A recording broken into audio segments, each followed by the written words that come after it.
Naglabas ng kanyang sama ng loob ang dating Pinoy Big Brother housemate na si Leery Pospose bilang breadwinner ng kanyang pamilya.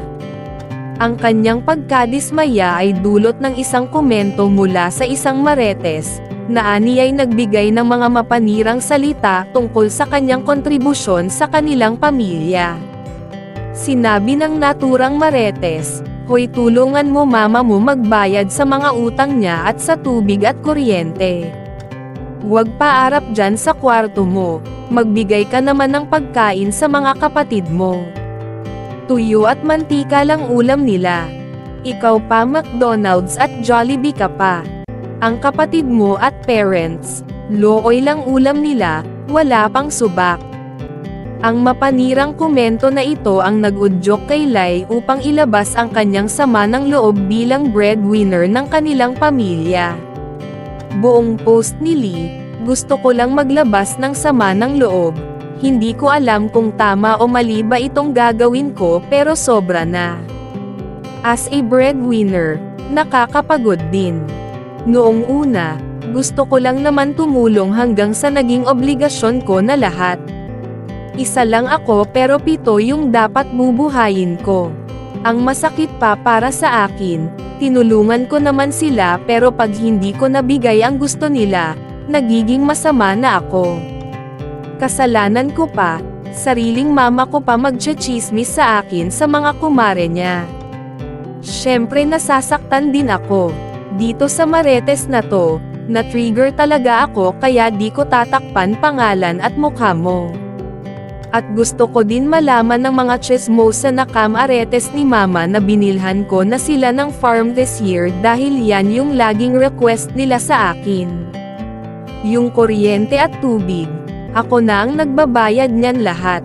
Pero nagsinungaling sila sa akin, yung pera na binigay ko na budget para sa kuryente at tubig in total of 12K hindi napunta doon.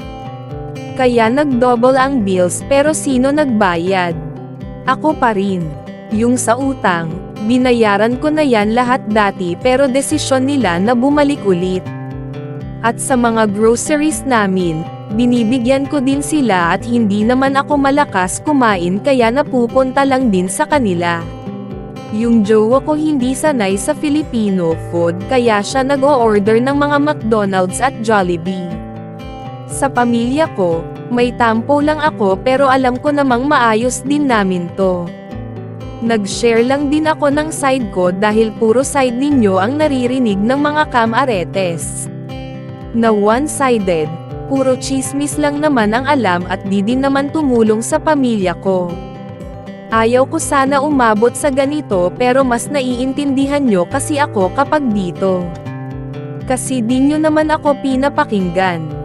Gusto nyo problema nyo lang iisipin ko pero may problema din ako pero sinasarili ko lang. Sana ma-feel ko ulit na pamilya ko talaga kayo, na tayo ang magtutulungan, hindi nagsasakitan. God bless. Sa pahayag na ito, malinaw na ipinapahayag ni Leery Pospose ang kanyang hinanakit at pagod bilang pangunahing tagapagtaguyod ng kanyang pamilya. Binigyang diin niya ang kanyang dedikasyon sa pagtulong at pagsuporta sa kanilang mga pangangailangan, kasabay ng kanyang pagkadismaya sa kawalan ng pagkilala at suporta mula sa kanyang sariling pamilya. Ang kanyang pahayag ay isang paalala sa lahat na ang pagiging breadwinner ay isang malaking responsibilidad na kadalasan ay may kasamang personal na sakripisyo at emosyonal na pagod.